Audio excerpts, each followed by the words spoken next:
communist China. We're not talking about Soviet Russia. We're talking about America, our foundation. It was against the law to publish the book that I hold in my hand now, because King George maintained a license on the King James Version of the Bible, and King George was not allowing anyone in the American colonies permission to publish the Bible. So, between the fact that we cut off our supply of Bibles coming in through trade, and the fact that we could not print our own Bibles, we ran out of Bibles here in America. We experienced an actual Bible shortage here in America. And into that crisis steps a hero of American history named Robert Aitken. Aitken is kind of a funny last name we don't use much anymore. It's spelled A-I-T as in Tom, K-E-N as in Nancy, pronounced like the number 8, and Ken as in your next of kin, Aitken. So Robert Aitken is a towering figure in American history for no one to have any idea who he is, because I can see by the looks on your faces, it didn't light up with recognition when I began to talk about Robert Aitken. Well, Robert Aitken was a printer for the Journals of Congress. Okay, that was kind of a big claim to fame in this part of the story. He's a first-generation immigrant from Scotland who comes over, starts from absolute scratch, but he seizes the American dream with both hands, and he rises up to become an appointed printer for the Journals of Congress. We all know what the Journals of Congress is. It's the compendium, it's the collection, it's the record of everything that Congress is doing at the founding of our nation. As a matter of fact, Robert Aitken was not just any printer for the Journals of Congress, he was the printer for the Journals of Congress when the Declaration of Independence was recorded in the journals. What I mean to say is, by the very hand of Robert Aitken, setting the type for the Declaration to be recorded in the journals, do you and I and every other American have preserved for us, for the entire citizenry, our founding document. So thank you very much, Robert Aitken. He could have hung for that. That was an act of treason in the eyes of Britain, just the same as all our founders could have hung as well for acts of treason. But he did that. That's perhaps a long-winded way of saying Robert Aitken had a really big foot in the door with our founders, because he was the guy. He was the guy that recorded our founding document, preserved it, and all that great stuff. So he writes a letter to Congress, because after all, he's got a foot in the door, and through that crack in the door, he slides a letter. And he says, the United States Congress, I would like your approval. And the conversation must have gone something like this: Mr. Aitken, you're well known to this body of distinguished founders. What would you like the approval of the American government to do? And he said, publish the first American Bible. At this point, I'm reading your minds, and everybody just said, well, separation of church and state. Mr. Aitken didn't know anything about the separation of church and state, but I'm sure those founders set him straight, because as we all know, because the culture has told us again and again and again, our founders believed in a separation of church and state, you see. Our founders were all deists, you see. Our founders didn't found America as a Christian nation, you see. Well, anybody who says those things must answer to this book that I've got in my hand, because Congress wrote back a reply. In fact, they made it into a resolution that's recorded in the Journals of Congress for September 12, 1782. Anybody with Google can go and challenge me on this. As a matter of fact, I'm one of the only speakers you will ever hear that while they're still speaking tells you to get on your phone and Google it. I've actually had people gasp in the audience, look around, because they Google it themselves. Oh, it's true. Yeah, it's true. I think I'm lying to you. September 12, 1782. And they said two things. And you're not going to believe either one of them, which is another reason I encourage you to Google it. Said two things, and I'll paraphrase. The first thing they said is, Mr. Aitken, the United States government approves the printing of the first American Bible. So I hold in my hand the only Bible approved by the American government. And the second thing they said, which was really an extra step, that they didn't have to go, but they did. The second thing they said is, and we recommend all Americans read this Bible. So it became the only Bible approved by Congress, and the only Bible recommended to American citizens by the American government. And maybe that's a way of saying that if the American government is recommending that we read this Bible, well, finally, the government got one right.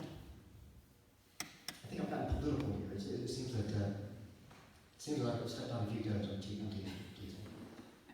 So, that is the story of how we got this Bible I hold in my hand, which is the first King James Bible made in America, by Americans, for Americans. That bit of history there, and by the way, as I was talking about that history, you did hear me just simply saying history. You didn't hear me referencing any scriptures at all. I'm not talking about John 3:16 or Psalm 23 or Genesis 1:1 or any of my other favorite scriptures. Okay? That history approach is why we're putting the Bible back into school. Now, when I say that we're putting the Bible back into school, a lot of people have an idea of what that means, and a lot of people are wrong. A lot of people think that means a Sunday school lesson. They think that our expectation is that teachers will suddenly become preachers. No, that would be an unreasonable expectation. Rather, our knowledge is that teachers are teachers, they're in school, and preachers are preachers, they're in church. So, teachers will continue to teach. They teach according to the state academic standards. Everyone know what the state academic standards are? They're this listing of letters and numbers, and then there's topics that are written beside those letters and numbers, and those are the content by which they form their lesson for the day and the week and the month as they work through the academic standards. They have a roadmap. In other words, they're not just waking up each morning and saying, I think I'll cover this topic today. They're guided. So if you can plug into their map, then they'll know how to use your resource. And that's a way of saying that, for example, teachers are already teaching about the economic reasons for the American Revolution. So they're already talking about no taxation without representation, and they're already talking about the Boston Tea Party, and they're already talking about eventually the big bomb in the economic war with Great Britain, which was the embargo, the complete cessation of any and all trade between our countries. And when they get to that point, where they're talking about the embargo, the beginning of military action, the cessation of financial action or economic action between the two countries, then they'll say, students, here, I've just set in front of you an object lesson. This is an artifact of the topic that we're teaching on right now. If we did not have the embargo, we would not have this book. Here, take it, pass it on, you can sign it. It is the first American Bible. What happened is that we cut off our supply of Bibles coming in by trade, and we got self-sufficient. And our spirit of independence drove us to do what? Create our own product.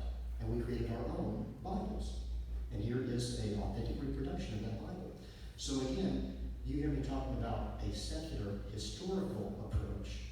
So I did just want to be clear, because as I've spoken to some groups, they have that kind of immediate idea of what it means to put the Bible back in school, and then they kind of dismiss the whole idea because they say, teachers aren't going to be borrowing the sermon notes from the pastor. They're not going to do that. No, they're not going to do that. They're going to teach. They're going to teach according to the state academic standards. As a matter of fact, just to further illustrate the point, I don't know how well phone service works in this place, but I mentioned it doesn't. Lee's telling me no, it's a no-go, so I'm just going to describe it to you. If you were on a search engine right now, and you did a search for Tennessee Social Studies Standards, TN Social Studies Standards, because the teaching of the American Revolution falls underneath social studies, so TN Social Studies Standards. You'll ring up the website on the Tennessee Department of Education page, and you will see only two links underneath Social Studies Standards for K through 12. One link is the standards themselves. Don't click on that, it's a 150-page document. Your phone will never be done with it. So the first one is the Social Studies Standards themselves, and the second link is Bible Standards.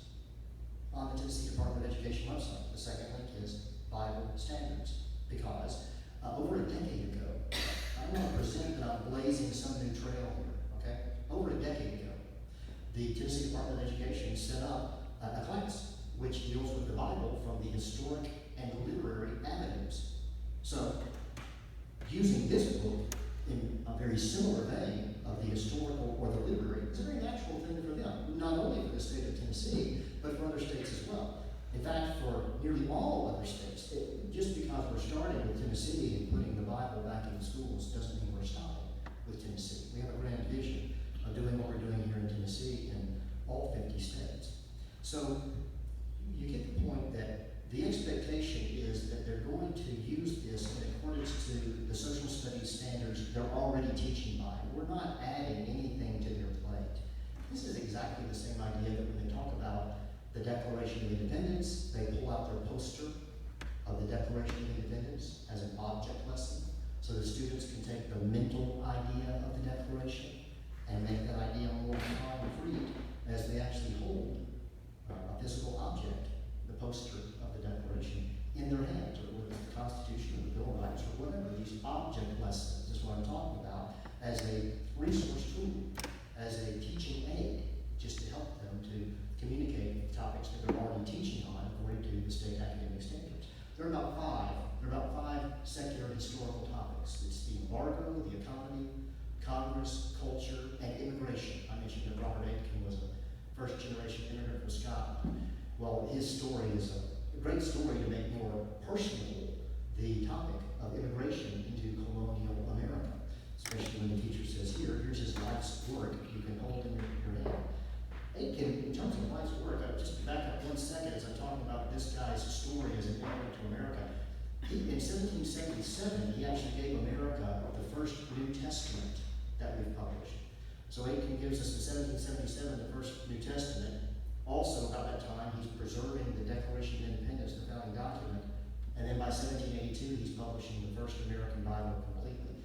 The way that he actually did that first New Testament in America, he discovered that King George's license only applied to a Bible that had between its covers both the Old Testament and the New Testament. However, if you separated the New Testament under its own cover and you separated the Old Testament under its own cover, the copyright no longer applied. They didn't see that one coming, but Robert Aitken made use of that loophole, and the copyright gave us the first New Testament in America. So at any rate, for that first generation immigrant to America, we have to thank for the first New Testament in America, the preservation of the founding document in America, and the first Bible in America. Old Testament, New Testament, right here. So anyway, thank you, Mr. Aitken. All right, so you've heard me talk about history. And I'm getting ready to close, and I'm going to open it up for any questions that somebody might have, because it seems some of you are kind of processing this, and you might have a question about exactly how this all comes together. But I'll say this, I talk so much about history, that occasionally when I open it up for questions, someone will ask this question, and I may be beating somebody to the punch here. But oftentimes, someone will raise their hand and they'll say, I hear you talking about history. But if I'm not mistaken, that is the Word of God that you hold in your hand there. So how exactly is this advancing the kingdom? How exactly is this furthering the work of God? And to them I say, well, I am a man of faith, and so I do believe in Isaiah 55:11.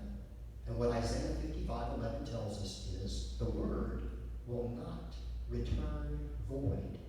It's the idea that we will send the Word out, and in ways beyond our knowledge, beyond our power to control, the Spirit will move if it chooses to. And the Word will not return void. It will have the impact that God intends for it to have.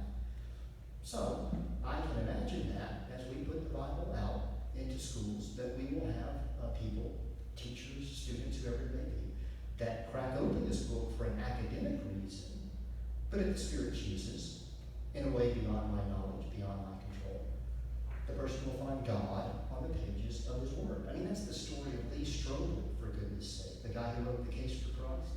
He cracked open this book for an academic reason. He was going to prove it wrong, and yet he found God on the pages of His Word. He became one of the great defenders of the faith in our time, and another great defender, that's the story of Josh McDowell as well, the guy who wrote Evidence That Demands a Verdict. Josh McDowell, again, he cracked open that book. He's going to prove it wrong. But he found God on the pages of His Word, and he became another great defender of the faith in our time. Well, I can imagine that opportunity being created countless times. If that's true, if we just take Isaiah 55:11 for what it says there, then I think this is what's going to happen. One day, a young person is going to stand in front of you, whether it's here on earth in church, or maybe it's in the next life in heaven. And the young person is going to know something about you, because all of heaven is going to know this about you, and they're going to say, you helped put the Bible back in my school. And because of that, I am standing here today.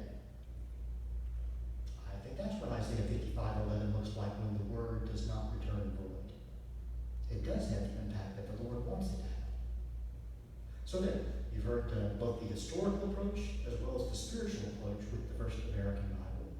And having said as much, I'll now see if anybody's got any questions, or if I have explained all this so profoundly well that no one has any questions at all. Please, let me open up the floor and just see if anybody's got any questions about how exactly you putting the Bible back in school, and that bit about how it's being applied, and you know, are the students getting Bibles, or you know, those kinds of questions. Please, I'll stop talking now and take a breath. Well, I was curious, how are you getting it into the schools? Is it going to be included in a class type setting, or, as you said, put it in one into every student's hands like the Gideons do, or what? Well, I support the Gideons, so I can talk about the Gideons. I wish that we could still do what you just said. I wish that we could still put the Bible into the hands of students. We can no longer do that. The best we can do is stand outside the school, not on school property, and offer Bibles to any students that are coming to school or leaving school. But years ago, we could stand in the hall and we could hand out to the students and have a much greater likelihood of the students taking the Bibles. But the Gideons can no longer do that. However, to answer the question about how the First American Bible is being used, according to federal guidelines, just guidelines, we're supposed to teach the American Revolution 3 times. We do it the first time in 4th grade in elementary school. The second time is in 8th grade in middle school. And the third and final time is the junior year. Although if there's any teachers that are here or watching, I know that you call it government and civics. Okay, in the junior year, I know it's not called the American Revolution, it's called GNC, and more power to us, government and civics.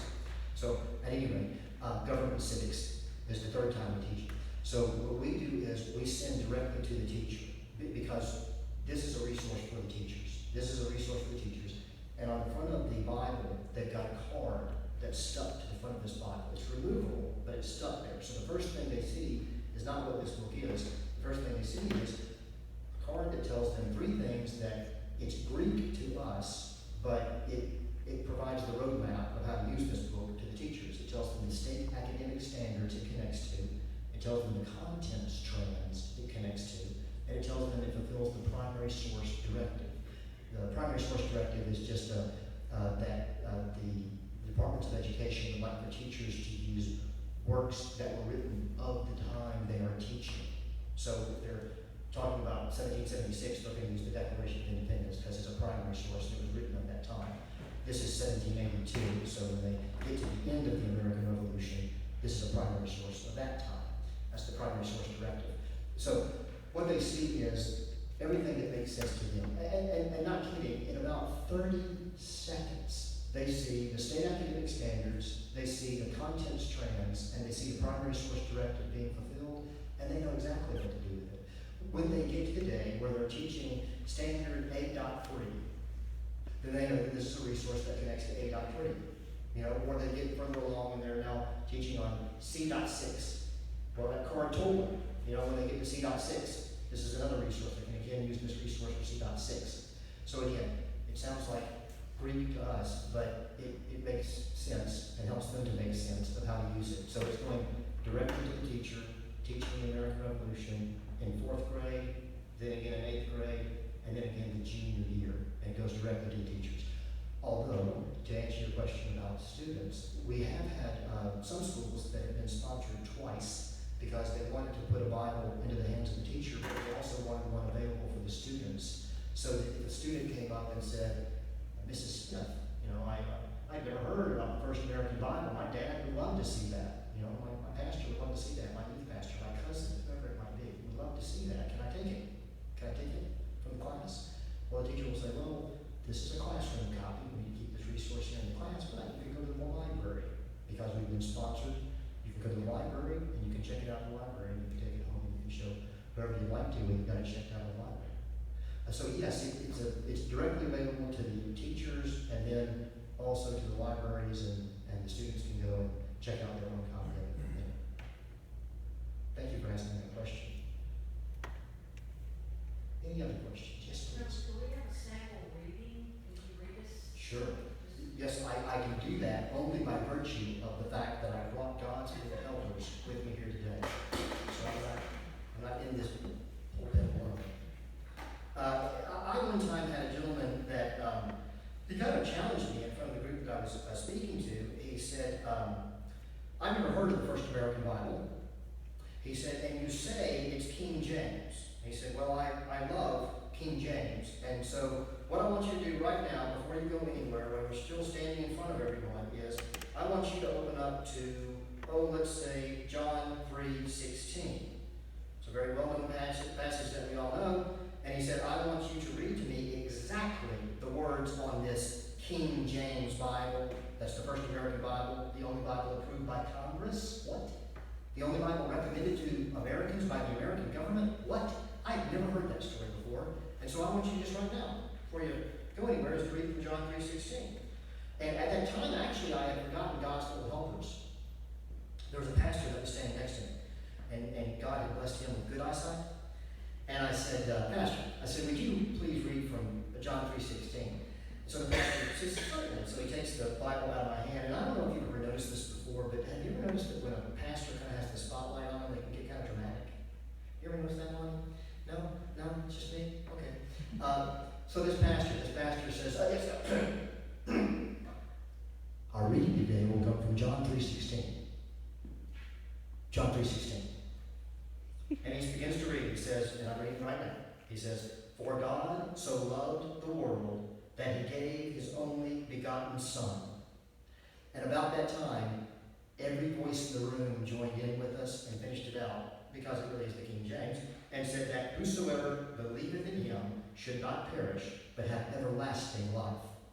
So it really truly is John 3:16 that we all know and love, but just an illustration of that was that, they could all quote it without reading from a word of it, because they all knew the King James Version as well as I do. All the verses I can quote from the King James. I sometimes have fun with my friends who like any other version, like the NIV or something, and I'll say, the NIV is an awesome translation, isn't it, friend? By the way, can you please quote to me John 3:16 from the NIV? They can't do it, because the NIV kind of lost its poetry. For God so loved the world, he gave his only begotten Son. But the NIV, they took out all those kind of poetic markers there. So anyway, nothing against the NIV. I like the NIV. I'm just saying that all the scriptures that I can quote come from King James because of its wonderful poetic quality that it has. Sorry if I stepped on your toes. I didn't say anything about the NLT. So you guys like the NLT? That's fine. NLT's fine. Okay.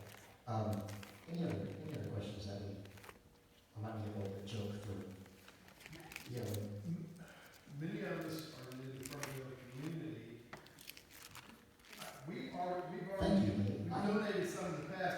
Could you give us what this church has done to help your organization and what other opportunities there might be? So the question is, can we talk about what Fernvale has already done to put Bibles back into schools, which is obviously, I should have said it before, and Lonnie has been saying to the computer for the last 30 minutes. You ain't talking about Fernvale, right? Yeah, we can talk about Fernvale. Let's do that. So, back in 2019, Fernvale sponsored 5 schools. They sponsored 5 schools in the geographic area here. And I'm going by memory here, Lee. Some of them are easy to recall. It was like Fairview. That was where I was grasping for. Fairview Elementary, Fairview Middle, Fairview High. Then also there's a school that's like an elementary school that's called Westview, something like that. Do I have that right? Westwood, thank you, Lee. Westwood. And then I think the other one we went for of the 5, we went for Hillsborough Elementary. So we went Hillsborough Elementary. So congratulations, you guys have helped to put the Bible back in those 5 schools, Fernvale, and thank you very much. As a matter of fact, your support continues. So I offer continued thanks because you just sponsored 5 more schools this morning. So we're going to be putting the Bible back into 5 more schools after today. So again, thank you for the love and support that Fernvale has shown. And some of you that are members here that didn't know that you were supporting are like, oh, that's good news. That's good news. Why did you get anything here? Yeah, you really did. Putting the Bible back into school, it's one of the great battlefields of our time. It's a battlefield because it's about the future.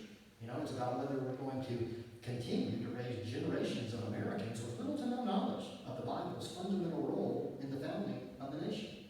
And one way to illustrate that is with the most important Bible in American history, the first American Bible. As I said, the only Bible approved by the United States Congress, the only Bible recommended to American citizens by the American government. That's a pretty special Bible from a historical standpoint.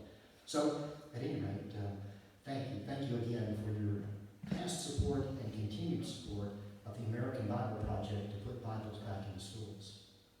I can see that we are very close or closer on our time now. So, Lee, if I could get you to please come back up and you would bring with you my idol, Stephen Skelton. No? Okay, that's fine. That's great. Great. Then we'll welcome them back up to the stage here. And thank you again for your attention. Let me please close out right here with a little prayer, and then we'll go back on the stage here behind me. Dear God, thank you for this time that we've enjoyed here this morning in fellowship with you. Thank you for the wonderful way that you have connected people to put Bibles back into schools. Thank you for touching the hearts of the people here that want to continue to put Bibles back in schools. Please be with us and bless us. Help us to continue out of here on this Sunday through the rest of the week and carry with us the message that we have received today and the application of that message to our lives.